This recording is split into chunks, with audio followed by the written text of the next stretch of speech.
अस्सलाम वालेकुम, कैसे हैं आप सब। उम्मीद करती हूँ सब खैरियत से होंगे, खुश होंगे जी। तो आज बात करने जा रहे हैं पाकिस्तान ड्रामा इंडस्ट्री के मोस्ट एक्सपेंसिव ड्रामा सीरियल के बारे में, दुनियापुर के बारे में। ग्रीन टीवी का मेगा प्रोजेक्ट दुनियापुर आया और छा गया।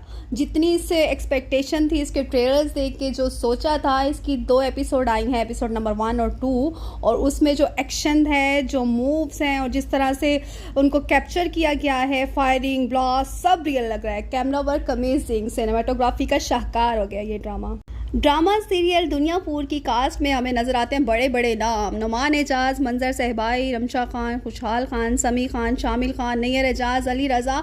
ये कुछ नाम हैं जिन्होंने अपनी एक्टिंग से इस ड्रामे को चार चांद लगा दिए और इस ड्रामे को कमाल बना दिया है। ड्रामे की कहानी की तरफ चलें तो इस ड्रामे में दिखाया गया है कि दुनियापुर एक ऐसी जागीर, ऐसी सल्तनत जिसके 2 दावेदार हैं, और एक ख़ानदान है आदम और एक ख़ानदान है नवाब।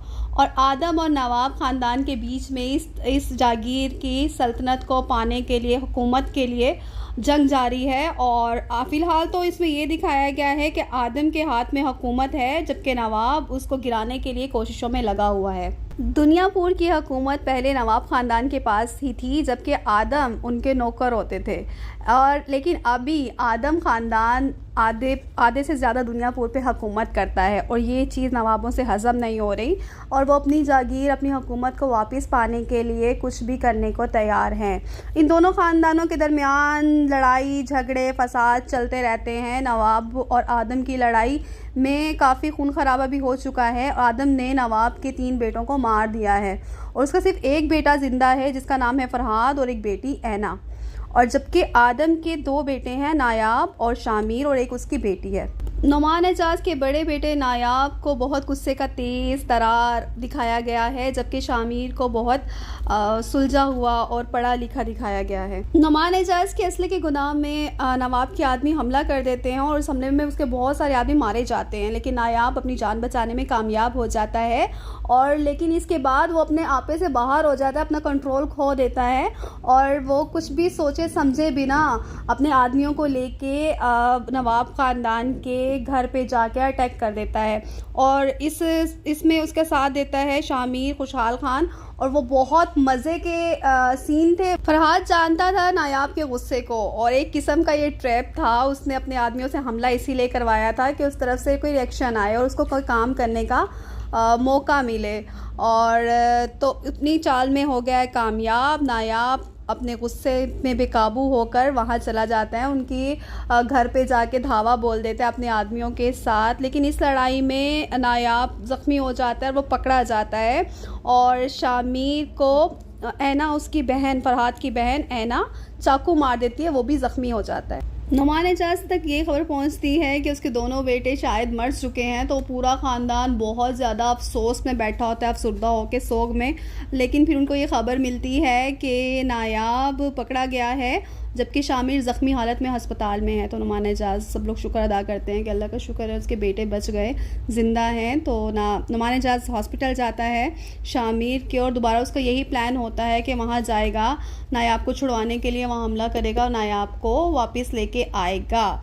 लेकिन इसी दौरान जैसे सुबह होती है, वो यहाँ से जाने की तैयारी कर रहा होता है नुमान एजाज अपनी फ़ोर्स के साथ, तो उसको नवाब की कॉल आती है कि यहाँ आना है, अगर अपने बेटे को ज़िंदा सलामत वापस पाना चाहते हो तो अकेले आना। तो फिर नुमान एजाज वहाँ पे हमले का इरादा तर्क कर देता है, और फिर वो 1 बजे जो टाइम पे बुलाया होता है, अकेले वहाँ जाता है। तो वहाँ उनके दिमाग में यही होता है कि वो रखेंगे कोई ज़मीन जायदाद, कोई ज़मीन मांगेंगे अपने बेटे के बदले में। तो वो ज़मीन तो मांगी उन्होंने, जागीर तो मांगी ही मांगी, लेकिन साथ ही साथ मंजर सहबाई अपने लिए नुमान एजाज की बेटी का रिश्ता मांग लेता है। अब आने वाले एपिसोड में देखते हैं कि नुमान एजाज अपने बेटे को छुड़ाने के लिए अपनी बेटी का रिश्ता देने पे हामी भरता है या नहीं।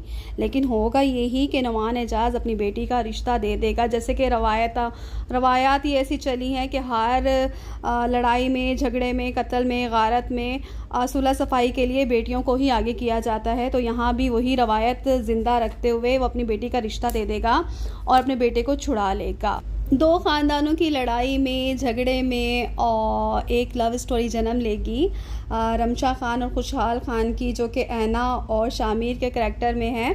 आगे चल के इन दोनों की लव स्टोरी खुल के सामने आ जाएगी हीरो और हीरोइन की, जो हमारे इस ड्रामे के हीरो हीरोइन हैं शामिर एंड ऐना।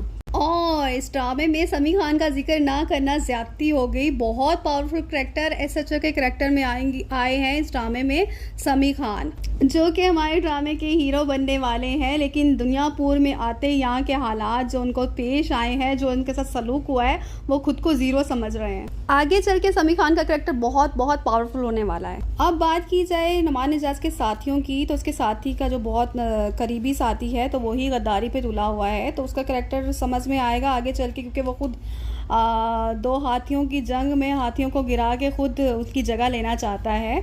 आने वाले दिनों में ये ड्रामा बेस्ट टीआरपी के साथ पाकिस्तान का मोस्ट रेटेड ड्रामा बन जाएगा। अगर मेरी वीडियोस आपको पसंद आ रही हैं तो कमेंट बॉक्स में अपनी राय का इजहार कीजिए, अपनी सपोर्ट और अपनी एप्रिसिएशन ज़रूर दीजिएगा।